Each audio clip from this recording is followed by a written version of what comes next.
Good evening, Winnipeg. Good evening, Manitoba. And for all those joining us live this evening at our YouTube channel and all our social media feeds, we say good morning, good evening, universe, and welcome to the Illegal Curve post-game show. The Winnipeg Jets victors tonight over the Vancouver Canucks, a 4-0 margin, a very tidy road effort for the Winnipeg Jets. Not the most riveting game we've ever seen, but that's, the prototypical quality road victory, quality road game for the Jets. They end the 2-game losing streak before it can snowball any further than that. And they do so, gentlemen, on the backs of a dominant third period. It's hard to remember that it was a 1-0 game until the third period started, and then very quickly it ended up with that 4-0 margin by the Winnipeg Jets. Yeah, and Drew, you said quality road game, and you said good morning by accident there. It feels like it's morning, and just wait for Wednesday, boys. I think we're gonna end the post game show at 1 a.m, especially if it goes to overtime. But I mean, this game was all Jets. Yeah, the first period was fairly even, but after the second period on, I thought it was, pretty much controlled by the Jets. And yeah, like Vancouver is missing a lot of players. And as soon as Bo Horvat left the lineup, you kind of thought okay, this is really over. But without Elias Pettersson, without Tanner Pearson, Brandon Sutter obviously doesn't have as big of an impact offensively, but he's a guy that plays on the penalty kill. Like he's having a, pretty decent season. I think he has something like 7 goals. So, I mean, you're missing all of that center depth, right? And so you've got players that are obviously playing up in the lineup. I thought Nils Höglander had a pretty good game. I actually thought Zach McEwen guys actually had a pretty good game, and he's obviously not a guy that you're expecting to see on the score sheet unless it's a fight, right? He came out of the penalty box and had a pretty good chance there on Connor Hellebuck. But, the Jets were just the better team. And actually, I thought that, the Lowry, Kopp, Appleton line was playing really well throughout the game, just having some good shifts in the Canucks zone, and Lowry got rewarded. Yes, it was a fluky goal on his first goal that made it 2-0. Jace Harlock is obviously, trying to intercept that pass, and then it looked like Andrew Kopp might have got a piece of it, and it might have been, overturned on the high stick. But, that line was solid all night long, and we know that, the Connor Ehlers Dubois line, has been the Jets' best line over the last couple of weeks. They were really strong. I thought it was a really good response, boys, from the Scheifele, Wheeler, Stastny line. Obviously, with Stastny playing, game 977 with all of the, good feelings that you have from that milestone. I just thought the Jets were simply the better team. And, the Canucks, I just thought were much too passive for much of this game. Didn't think Quinn Hughes had a good game at all. Obviously, there were a few miscues that really hurt them, but that Canucks defense, I thought, just looked tired and slow. And you could just really tell that they were missing, a couple of those players in their top 6. Well, I mean, to your point there, Ezzy, this isn't the full Vancouver Canucks team. No Elias Pettersson. We know that there's no Tanner Pearson after he got injured on their road trip. Then they lose Bo Horvat for the third period. And I think, when Horvat doesn't start the third period for the Canucks, Dave, it's a real sag on their bench. I think you can sort of see that, the third period starts with that opening, with that shift by the Scheifele, Wheeler, Stastny line, a very good shift to start the period, and then eventually Lowry gets the fluky goal, and it was a fluky goal. I mean, before that, Demko looked strong the entire game. What happens? He gets the, it's an unfortunate bounce for Canucks fans or for Thatcher Demko, goes up and over him, and then after that, it's basically game over for the Jets at that point in time. They were just dominant from that point on in the third period, Dave. Yeah, and I think it's really about the start of for me at least, the way the Jets started that game. I like the fact that you had to be able to get that line. There's a lot of talk about the top line, and really the only line that folks were really saying was having any success of late was that second line. So to be able to get going, fairly early, midpoint of the first period with the Blake Wheeler goal, a nice effort by the captain to kind of get that goal from the Jet zone and then to move it all the way to the Canucks zone. I thought that was a good move. And it kind of set the tone for the team. I mean, again, this is a team that lost 2 games. We hadn't really seen it. We were talking about that after the last game, Drew, is that idea of a team that hadn't had to, quote, face some adversity. And they really haven't from an injury perspective, but they had now from losing 2 games in regulation for the first time all season long, which is an impressive feat when you consider that it was game 31. This is game 32. But you really, and I mean, we said it, you needed to see a better effort from the Jets collectively. And I thought that's exactly what you did see for the most part tonight. And I think, as a group, they played a better overall game. And as he's right, I mean, you can't miss out on the fact that that was a handcuffed Vancouver team, a team that was missing some of their key players. But at the end of the day, that's not the Jets' responsibility. The Jets' responsibility is to go out and play the game and play their team facing. And again, they played the game they needed to play to win on the road. Well, to your point there, Dave, I mean, it goes back, I go back to what Paul Maurice said after Saturday night's game, where he talks about the Jets had just finished 9 games in a row against teams that were in a playoff spot. Well, the Vancouver Canucks were obviously not in a playoff spot, and I don't think that Paul Maurice was intending to throw any shade or anything at the Canucks with that comment, but you could just see it, that this was not a Canucks team. Granted, they had been playing well. Their record as of late had been incredible, but that was largely just based on Thatcher Demko being out of his mind. Excellent. Right. And he was really good tonight, Drew. And you're 100% right. Like, you had some wins over the Ottawa Senators in that winning streak for this, I guess, 7 wins in 9 games since the Jets beat them 5-2. And you had some wins over the Toronto Maple Leafs as well. So it's not like the Canucks were just beating, bad teams. They're obviously, beating a team in the Montreal Canadiens that are also, trying to maintain the pace with some of the other teams in the North Division, right? But you're right. I mean, a lot of these wins are because Thatcher Demko has been really good. Like, Thatcher Demko is for sure in the Vezina conversation right now with Hellebuck, with Andrei Vasilevsky, whoever else you want to throw in there. And, just looking at natural stat trick, like when Jake Virtanen and Jordy Ben are leading you at 5-on-5 possession, you probably aren't going to win many hockey games, right? Like Jordy Ben rings one off the crossbar. And I mean, there were obviously a few other crossbars there. Quinn Hughes hit one in the first period, but like, come on, guys, like you can't blame the crossbar here. Like, the Canucks didn't play very well. And, it was one of those games where, we talked about some of the players the Canucks are missing, like Pettersson and, I'm not sure what that was, but that threw me off a little bit. And I think that was coming on. I think that was Dave's fault, if I'm not mistaken. Yeah, it wasn't. I thought it sounded like a car was starting there, Dave. I got distracted. Yeah, I don't. Regardless, I mean, yeah, it's Dave. You're on TV. Yeah, somewhere. Yeah. Okay. Just want to make sure. I was trying to be subtle. Yeah, you weren't. Maybe turn the volume down next time. Use that mute button, Dave M.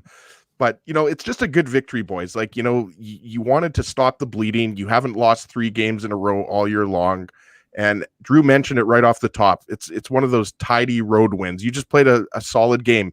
You didn't depend on one line. Like, we've been talking about that. I heard you guys a little bit on the post-game show on Saturday night. I think I was half sleeping, but I was going to say, hang on. You listened or presumably watched the post-game show that you could have easily been on, but instead you laid in bed and watched us? I'm hoping he means I wasn't in bed. I wasn't in bed, Drew. I was on the couch downstairs. It's even worse. Just like I am right now. I'm in my basement. But why weren't you on the show then on Saturday? Well, because I went to bed like 10 minutes into the post-game show.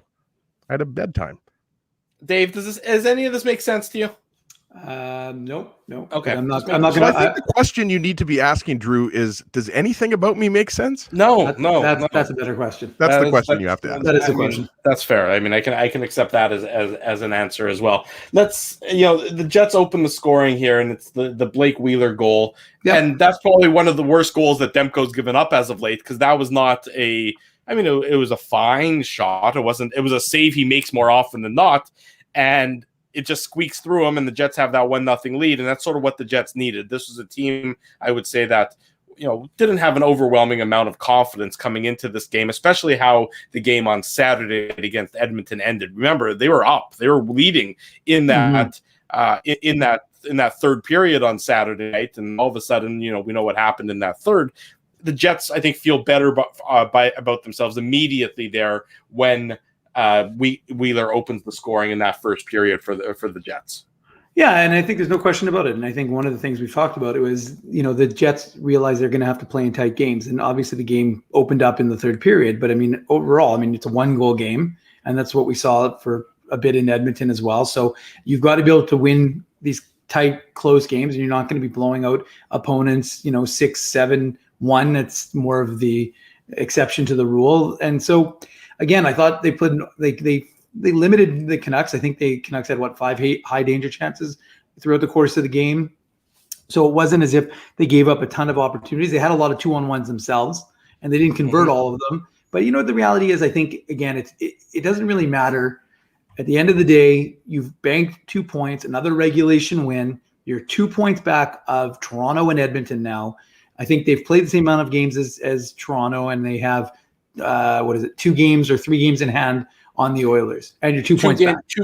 Two games in hand on the Oilers. And same as Toronto.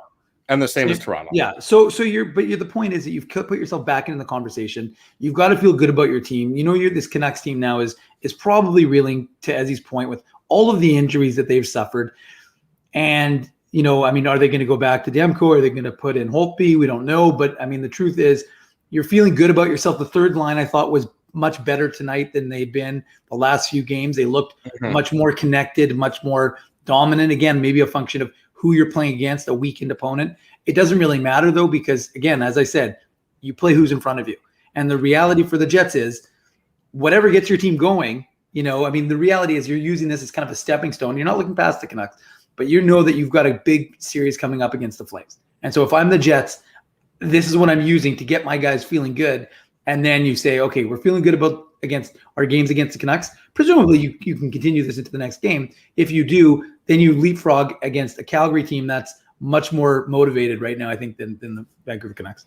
Yeah, absolutely, boys, because if the Jets didn't win this game, obviously not only would it be a 3-game losing streak, but we would be talking about how the Jets couldn't finish off a team that was without Elias Pettersson, which was without, you know, Tanner Pearson, Bo Horvat leaving the game.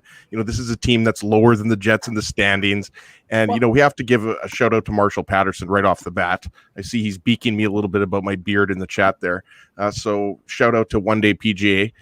Good to hear from him. And I saw that he's also talking about the fourth line. And yeah, I agree with Marshall to a certain extent about the fourth line. They weren't, you know, as good as maybe they have been in previous games. But, you know, I look at this game as a whole, and it was one of those games where the Jets didn't even really need to have one line necessarily, you know, controlling the offense for the team, right? Like it was just one of those games where they played really solid defensively.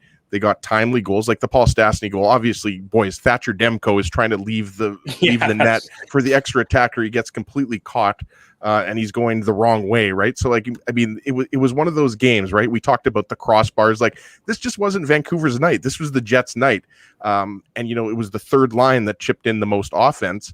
And obviously, you know, they got the bounces. And that's the way hockey works sometimes. Like, this was one of those games where you can't really say, like, you know, the Canucks deserved better. Like, the Jets were the better team.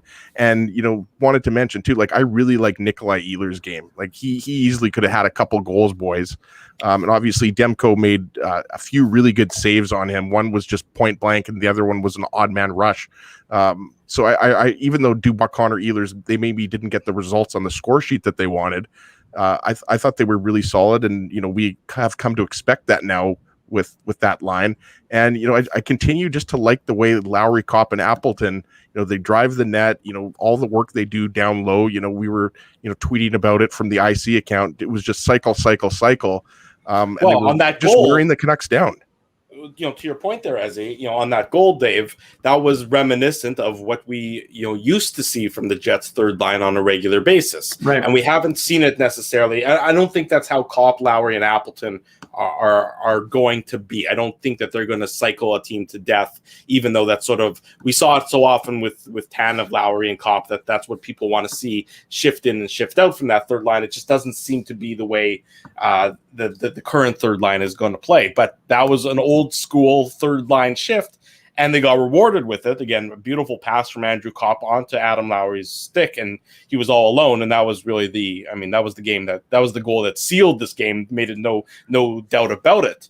But, you know, that is, you know, there were multiple shifts in this game where the Jets were able to keep the Canucks hemmed in, and that, you know, they weren't necessarily the quick strike offense that we've seen from the Jets for so many games, where they're, you know, the numbers don't look good on the analytics side of things, but that they're able to end up scoring on the quick strike. This was more of a down low game that they played tonight, and I think that's probably beneficial for them, just to get into the flow of playing games like that on a more regular basis. Yeah, and again, I think it comes down to this Vancouver team had kind of caught lightning in a bottle. And again, as he said it, Thatcher Demko's been otherworldly, really, in terms of his play so far during this stretch.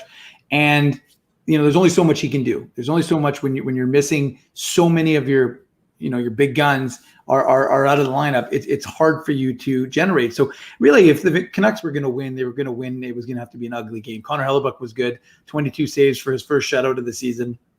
And again, the Jets did what they needed to do. You got production not from just that one line. You get the Lowry line, you got the top line producing 2 goals. So to me, like, that was almost more important. Was, again, it's spreading out the good feeling and making everyone feel good about their game going into that Calgary series. Again, I don't like to look past opponents and say, ignore what's happening here with the Canucks, because the Canucks had tightened things up, obviously, but it was a bit of a mirage because they played so many more games than everybody else. Right, but if the Canucks had ended up winning tonight, we talked about this on Saturday. We talked about how these 2 games, the Calgary games are probably more important because I think Calgary is more of a threat. But had the Canucks won tonight, they were only going to be 1 point behind the Jets. Forget about all the games in hand, because that's obviously the caveat attached to anything I'm saying here. So that's why it was important for the Jets to get this victory. Because if you follow up tonight with a win on Wednesday, well, you've put yourself so far ahead of the Canucks that it's basically you don't have to worry about them in your rear view mirror anymore. I mean, if they win on, if the Jets end up winning on Wednesday as well, you're 7 points up on the Canucks with 4 games in hand. That's home free from Vancouver at the very least. Then you have to worry about the other teams that are behind you in the standings. But that's why tonight's game was important for the Jets. They have to end that 2-game losing streak, and you have to sort of step on the Canucks to prevent them from even getting any inkling that they're going to get that much closer to you in the standings. Also worth noting quickly, that Calgary lost to the Senators tonight. So, yes, in regulation. So, again, this North Division is chaotic, and that seems to be what we're coming to expect this season, because one team looks like they're just on fire, they're never going to lose again, and then all of a sudden you lose a couple games, you lose to the Senators, or the Canucks go on a winning streak. So the Jets get a benefit, they win, the Flames lose in regulation, they beat the Canucks, so you gained a little bit of distance from a North Division that had tightened up a little. Yeah, and back to what Drew said about the importance of winning this game because of the fact that the Canucks and the Flames are still sticking around here. It's also, I think, the way in which they won, right? Because they weren't good defensively last game on Saturday versus Edmonton. I mean, I know you guys talked about it, even though I didn't listen to the whole post-game show, and I certainly wasn't on the post-game show. You're getting beaked in the comments. The comment section is criticizing you, saying, why were you awake? I mean, the comments people are right. Don't listen to Dave and I. We know you don't listen to us. Listen to the intelligent people in the comment section saying it doesn't make any sense that you were watching the post-game show and not participating in the post-game show. It was my night off. Boys, I can do whatever I want on my night off, okay? And I listen to Marshall. I listen to Dom Zappia. I listen to the fans. I do listen to Dave M. Drew, but I don't listen to you. But, do you want me to read the text you sent me? Should I read the text before the end of the post-game show? No, that's not for on air. That's for off air, Drew. But no, I mean, you make a good point, though. I mean, you had to end this little mini losing streak. And really, guys, if you think about it, you've got 4 games left on this road trip, right? We know there's the 3 games against Calgary with the back-to-back, but there's a really good chance you can take 3 out of these 4 games, in my opinion. I mean, I don't think you can expect to win all 3 games against the Calgary Flames. Obviously, the Jets do expect to win because, that's what you should expect every game against any team. But just based on the back-to-back, I think it's going to be tough to take all 3. But, Calgary is a bit of a mess. And, going back to, talking about the Canucks and their injuries, like that defense, like I realize again that they've been playing some better hockey the last couple of weeks, but like Alex Edler, was beat really bad by Nick Ehlers. We talked about that when Ehlers cut back. I mean, that just looked like, a really fast, skilled player against a defenseman that's at the end of his career. And Alex Edler's had a great career. Don't get me wrong. But, Quinn Hughes didn't have a very strong game. Like, I thought Travis Hamonic was their best defenseman. Like, and Jordy Benning. Nice diving save. Scored a nice goal. Yeah. Well, yeah. No, but I mean, so that Canucks defense, like, I feel like there's some talent. Obviously, Quinn Hughes is their most talented defenseman, and I think there's some talent there. But like, I don't know if it's the D pairings. Like, I don't know what it is, but that defense looked kind of slow to me. And they just looked like they were having a lot of trouble, as we talked about. I mean, there were several shifts, especially in the second half of that game, where the Canucks were just running around. And it's not just the defense, obviously, but I just thought that they didn't have the mojo, they didn't have the energy. And when the Jets saw an opportunity to step on them and put the final nail in the coffin, they did it. Well, let's step on you for a minute and hear from Jets head coach Paul Maurice coming up right away. And of course, we'll pay some bills momentarily thereafter as well.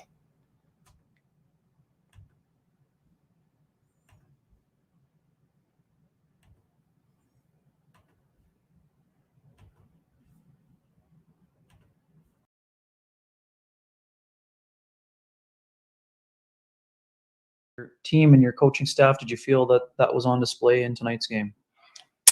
Yeah, we, you know what, you could feel it during the day, that right at the morning skate, that the mood was right, the minds were right. They were excited about the game. There was nobody dragging. Had a really good understanding of the weight of the game after losing, that wanted to be right. But their line, Mark, Blake, and Paul, right from the start, were really good, and it just created a real positive bench, positive environment that we kind of build on, and I think we did in the game tonight. We were maybe even a bit after the first, but got stronger in the second, and played a really fine third period. We'll go next to Paul Friesen from the Winnipeg Sun. Paul, did you think that was a response by the Stastny line, or were they just due, or some personal pride? No, I think there was an awareness, like an awareness that they had four that, man, things had just gone against them. There was some confidence there. I didn't see any panic in. Excuse me. Sorry, I didn't see any panic in the game. Or they didn't play a different kind of game tonight, right? They just kind of stayed with it. Maybe the maturity was in their game. But we needed that, right, from them. They needed to started knowing that they would play against Horvat, so that was the challenge. And I felt that if the game wasn't going our way, that I'd work hard to get away from that matchup. But they were strong with it right from the start. We'll go next to Gemma Karsten-Smith from the Canadian Press. Go ahead, Gemma. Hi, Coach. Can you comment on how your goaltender played tonight? Sure. He's been really good for us and had some big nights, and it's good for him to get a shutout. That doesn't get old for goaltenders. He's still bragging about his fancy footwork off the post on the one, but he made a bunch of saves that made the end result possible, and that we were able to kind of build and get stronger as the game went over. Go next to Carter Brooks from Game On. Go ahead, Carter. Hey, Coach. Josh Morrissey is now up to 6 assists in his past 6 games. What do you see working so well offensively as of late? You know what? He builds everything from the back end out with his game. If he's playing well defensively, in order to do that for Josh, he has to play at a high rate of speed, right? His feet have to be right. He's got to be closing the gap right. He's not a big man, so he's got to use a whole bunch of things to be a good defensive defenseman. And when those parts are in his game, his hands it just happens for him, right? He gets pucks off his stick quick. He picks up the reads faster. He's so much of this is just kind of a rhythm to the game for each player. And for Josh, when you see him flushing pucks up the wall and taking on a bigger guy and tight turning him or doing something strong defensive, that offensive part's just going to be there for him. Go next to Sean Reynolds from Sportsnet. Go ahead, Sean. Thanks, Gregor. Hey, Paul. Just a word on the third line, if you could. That seemed to bounce back and really grind. Yeah, you know what? I felt probably about 5-6 games ago, their game kind of turned and started to get real positive. And the style of goals that they score, the hard pucks to the net drive, and they had a bunch of other looks tonight, I thought, from being big and strong down low. It's really important for our team to have that element. We have a different kind of style maybe between the Dubois line and the Scheifele line, but they have a unique way of grinding pucks to the net, driving pucks to the net.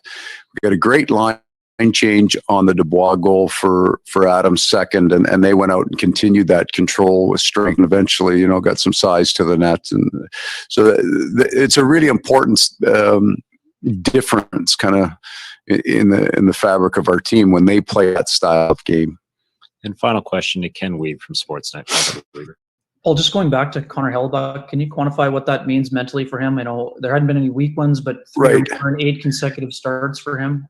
Right. So he had the first two games in Toronto where he just lights out. That's as good a goaltending as you're fine. And then we got into this stretch of games where there wasn't as much offense in the game. So it's not a high volume night for him where he has a lot to feel good about. It's a lower volume, and it just happens to me McDavid and Draisaitl shooting the puck an awful lot on him.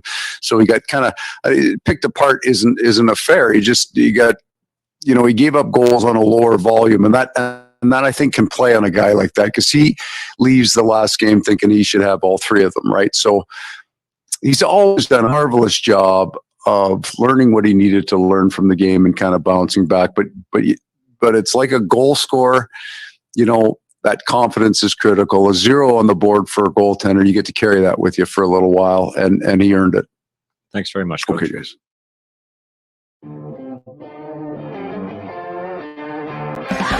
Keeping Winnipeg laughing for over 30 years. Rumors, Canada's longest-running comedy club, bringing you the biggest laughs from the best comedians on the planet. Jerry Seinfeld, Chris Rock, Jon Stewart, Dennis Miller, Brad Garrett, the greats, and all the up-and-comers too. When was the last time you laughed out loud? Make it a great night out with friends, or book your office or birthday party. Even a fundraising event at Rumors. Get all the details and dates on upcoming shows at rumorscomedyclub.com. Hey, Drew. Ezzy, whoa, what a smile! Yeah, I got my crowns done at Linden Market Dental Center, and they whiten my teeth. I see. They're so bright that every time I smile, they go, "We have hockey tonight. Do you have a mouth guard to protect those pearly whites?" I sure do. Whoa, they even ting through the mouth guard. Linden Market Dental Center covers all your dental needs, from restorative to cosmetic dentistry, and will fit you with a sports guard for that active lifestyle. 877 Waverly. See lindenmarketdental.com. Hi, it's Drew from Illegal Curve here. Selling your home can be stressful, but it wasn't for me. Thanks to my friends at Zappia Group Realty, they made the process so easy. My home sold within 48 hours, and with multiple offers. Zappia Group Realty took care of everything with their exquisite customer service and attention to detail. If you want to sell your home for more in less time, get started by talking to Frank and Mauro Zappia of Zappia Group Realty. Online at zappiagroup.com. While you can't always count on your team winning, nor your favorite player scoring, one thing you can always count on is Bernstein's Deli. They've expanded their services because the team at Bernstein's Deli wants to accommodate your needs and keep you safe. Open Tuesday to Saturday from 9 a.m. to 6 p.m. to serve you. Head to your phone, in-store or online to shop for groceries or order meals from the restaurant, like the legendary Illegal Curve sandwich. Just go to bernsteinsdeli.com. So you're a pizza person, you married a wing person, but somehow your kids are salad people. You can't pick your fam, but you can pick your BP meal deal, starting from $18.99 for takeout or delivery at bostonpizza.com.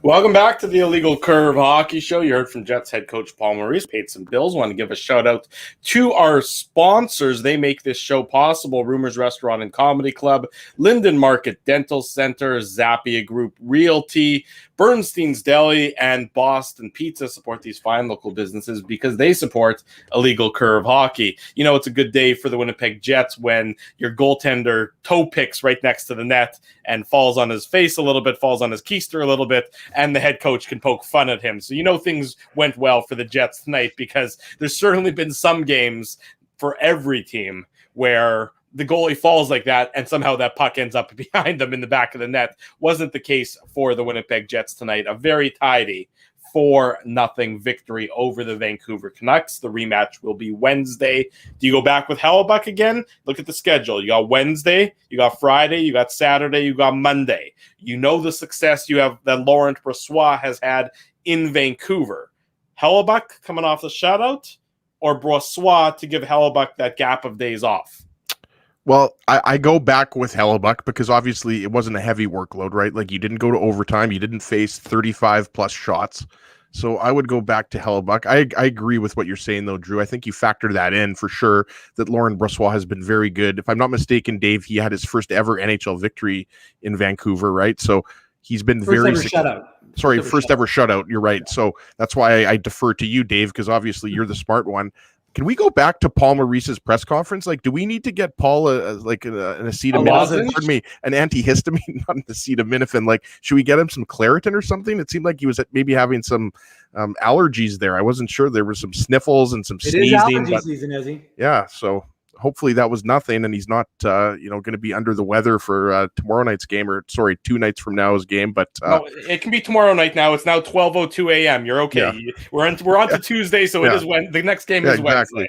It's going to be a really late one on Wednesday night, boys. But Drew, take the day off. You can just watch the show. You don't have to participate. Take the night off. You've done a lot. You've done a lot here today. You know what, Drew? I deserve that after the text. That's not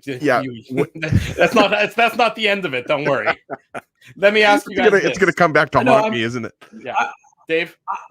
Well, I mean, Ezzy's point is right. I mean, first of all, Connor Hellebuck had 22 shots. He wasn't overworked by any stretch of the imagination in tonight's game. And more importantly, if you go with Laurent Brossoit on Wednesday and you go Hellebuck on Friday, then you're going back to Brossoit for Saturday. So do you want Hellebuck playing 2 of 4 games, or would you rather have Hellebuck play 3 of 4 and have Brossoit? And again, that's not a shot at Brossoit because he's been playing fantastic this season, but it's more a function of your goaltender who is kind of a rhythm guy, loves to be in that almost every game. So I suspect we'll see Connor Hellebuck based on a number of factors on Wednesday. You're probably right. I just thought it might be it would warrant the question, certainly. Well, I mean, given the play of Brossoit in Vancouver.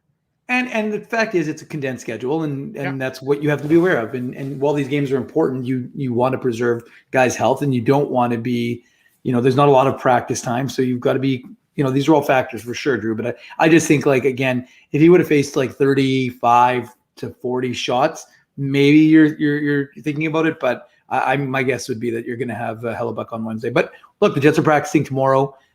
So maybe we'll get more of an indication, or we might have to wait till Wednesday. And you know what, Drew? It's a valid question you bring up, though. Like, I wouldn't be shocked just because, as Dave just mentioned, you've got the condensed schedule. Like, we know how many games are coming up here. Like, it's not like the Jets have. I think the Canucks have a 5 or 6 day break coming up. They do. Like the Jets don't have that coming up. So you've got the 4 games, right? The longest break the Jets have between now and the end of the regular season is 3 days. So we saw with Toronto where they had that after they played the Jets on the Saturday and then went to Ottawa on the Sunday. They didn't play again till Friday. And then I think they're in the midst of a big break as well. Again, the Leafs have really had some time off here. The Jets, again, 3 days is the longest break. Other than that, it is every second night basically from here until the end of the regular season, which will also coincide with the end of and all of our relationships and marriages. And you know what, exactly, and we'll see what happens, right? Like, obviously, that's not really good analysis, but it's like I think there's going to be some consideration. Like, it would make a lot more sense for Laurent Brossoit to get this game as opposed to maybe getting one of those Edmonton games. Like, it just didn't make any sense for him. You just wouldn't expect that, right? So I wouldn't be surprised. Quick final thought from each of you about the D pairings. We saw that they were shuffled around. Josh Morrissey playing with Tucker Poolman, Logan Stanley playing with Dylan DeMello tonight. It might not be, necessarily, you can't really glean much from it given the what Vancouver put, towards the Jets net, which wasn't a ton of great chances. But I guess, it's just sort of a thought on the D pairings in tonight's contest for the Jets. First off, very weird to see Josh Morrissey under 20 minutes of ice time, right? So you got to like that. And obviously, some of that has to do with the score, right? Like, he didn't have to log bigger minutes in the third period. But I thought Morrissey and Poolman were fine. And like, look at guys, we've seen this pairing for a couple of years now. Like, what you're going to get out of Morrissey and Poolman. Like, I still want to see DeMello paired with Morrissey. I just think that pairing works better in a shutdown role. Mm-hmm. And Forbort and Pionk were obviously pretty quiet tonight. And Logan Stanley, I thought, had a quiet, good game. So, yeah, I mean, they were fine tonight. Logan Stanley at 5-on-5, which is basically all we played tonight. Corsi 4, 63.33%, matching that of Dylan DeMello, 63.33%. So the Corsi King, Logan Stanley. They were certainly possession positive tonight for the Winnipeg Jets on the back end. So was Josh Morrissey, and so was Tucker Poolman, for that matter. Pionk and Forbort, as it happened, were not possession positive for the Winnipeg Jets. Dave, thought on the D pairings? No, I mean, I think as he said it all. I think overall, I would reflect back on the fact that I think you have a diminished Vancouver team, but regardless, you got your three of your lines now. The second line was firing. We know they've been firing for a while. You got the first and third lines going again, and I think the third line was almost, well, I'd say they're both pretty critical. I think you needed really to get good feelings for both those groups because Paul Maurice had said he had seen it turn for the third line in the last 3-4 games in a positive way. I don't know if I would agree with that assessment because I didn't think they had been playing as strong as they have throughout the course of the season. And we know, like I said, I thought we were seeing them more often than not, especially against the Oilers, getting caved quite often. So to get those guys back feeling good again, doesn't matter if it's a quote lesser opponent. You just have to play. It's not your fault, right? You just have to play who's in front of you, and of course play structurally sound because you still have to have a good form when you play the better teams. But I think that it's critically important for those teams, those lines to be feeling good because again, this is the NHL. You can't have one line going and expect to win consistently. If you have three lines going, you're feeling a lot better about the team. The team's feeling good. They got back on their winning ways. I'm with Ezzy. I think they can kind of go on a bit of a run. You got a Calgary team that, again, this North Division is so all over the place. And I think that's just one thing we're going to expect kind of right to the end of the season is just you're going to have this kind of chaos. And that maybe should be called the Chaos Division, not the North Division. But to me, I think it was a good game. I mean, again, like I said, it was a good road game. It wasn't spectacular. It wasn't the most exciting hockey game we've ever watched. But again, from a Jets perspective, you came out of it clean. You got your guys feeling good about themselves, and you have 2 points.